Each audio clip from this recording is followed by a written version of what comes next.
تعلموا العلم وعلمه الناس. محترم حضرات، آج میری تقریر کا عنوان ہے میں مقصد ہوں.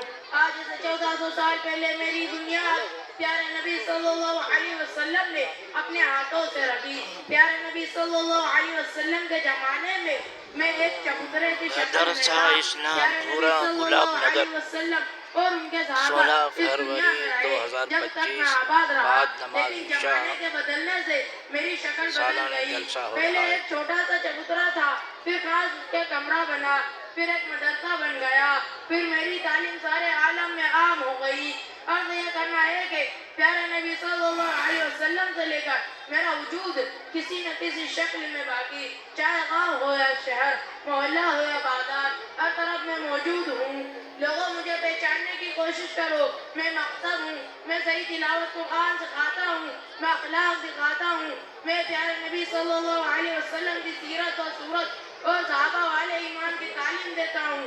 مجھے اچھی طرح یاد ہے کہ صحابہ اکرام کے ساتھ میرا ایک خاص تعلق تھا. امت میں جب تک دینداری اور دینی ماحول تھا اس وقت تک امت کا ہر شخص مجھ سے جڑا رہا. لیکن افسوس جب لوگوں میں دنیا کی محبت بڑھتی گئی اور دینی تعلیم کی اہمیت کم ہوتی گئی تب ایسا گمنام ہوا کہ مجھے پہچاننے والا کوئی نہ رہا. افسوس صد افسوس، آج میری خدمت کرنے والے بہت سارے لوگ ہیں یہاں. میں کہاں جاؤں، کس کو اپنا دکھ سناؤں، کون ہے یہاں جو میرے درد کو سمجھے. مسلمانوں، اگر آپ اپنی اولاد کو نیک صالح بنانا چاہتے ہو تو ہر طرف سے میری مدد کرو. دین کو باقی رکھنا، اس زمانے کی فتنوں سے بچانا چاہتے ہو تو مجھے کامیاب بناؤ.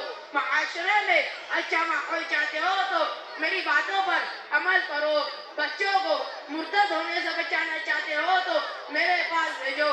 میں آخری سانس تک تم لوگوں کو پیغام سناتا رہوں گا. اسی پر پیارے نبی صلی اللہ علیہ وسلم نے فرمایا ان لکل امت فتنۃ الام المال. ہر امت کی ایک خاص آزمائش ہوتی ہے اور میری امت کی خاص آزمائش مال اور دولت ہے.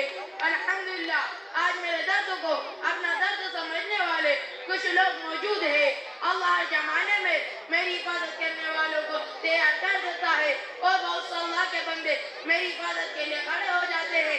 چند قرآن کے کھڑے ہو جانے سے میری کامیابی نہیں بلکہ مجھے مخلص مسلمانوں کی ضرورت ہے. بس اتنا ہی کہنا چاہتا ہوں کہ میری حفاظت کر لو. خدا کی قسم دنیا و آخرت میں کامیاب ہو جاؤ گے. وآخر دعوانا ان الحمدللہ رب العالمین. السلام علیکم ورحمۃ اللہ. ماشاءاللہ بارک اللہ.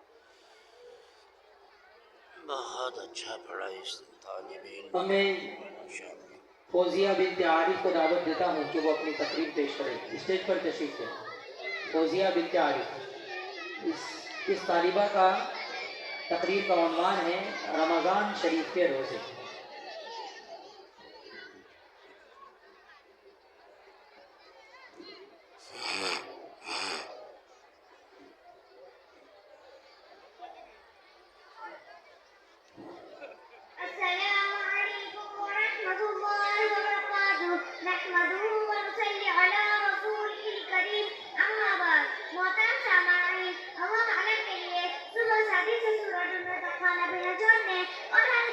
خواہشات سے بچنے کو روزہ کہتے ہیں. روزہ اسلام کے 5 ارکان میں سے چوتھا رکن ہے. رمضان شریف کے روزے مسلمانوں پر فرض ہے. جو اس کا انکار کر رہے وہ مسلمان ہی نہیں اور جو بلا وجہ روزہ نہ رکھے وہ موقع باغی ہے. رمضان شریف بہت برکت والا مہینہ ہے. اسی مہینے میں اللہ تعالیٰ نے ہماری ہدایت کے لیے پیارے رسول صلی اللہ علیہ وسلم پر اپنی پسندیدہ کتاب قرآن کو اتارا. رمضان کے مہینے میں ایک فرض کا ثواب دوسرے مہینوں کے 70 فرضوں کے برابر ہے اور نفل کا ثواب دوسرے مہینوں کے فرضوں کے برابر ہے. پیارے رسول صلی اللہ علیہ وسلم نے اس مہینے میں دین کے روزے رکھتے، رات کی عبادت کرتے، قرآن شریف پڑھتے، غریبوں محتاجوں کے ساتھ اچھا سلوک کرتے، صدقہ اور خیرات کرتے اور زیادہ سے زیادہ بھلائی کے کام کرتے.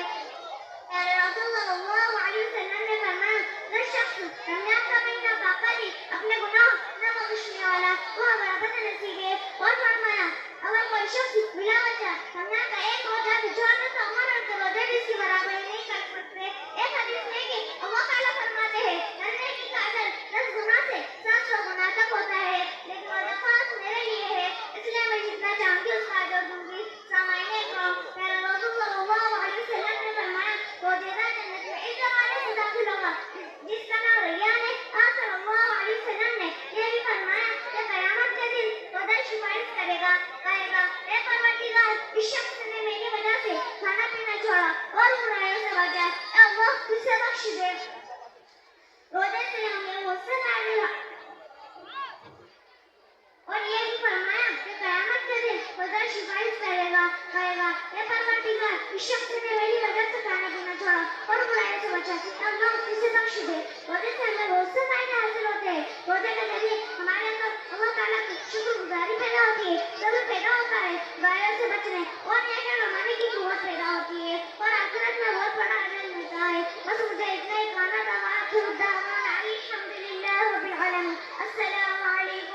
ماشاء اللہ، بہت خوب.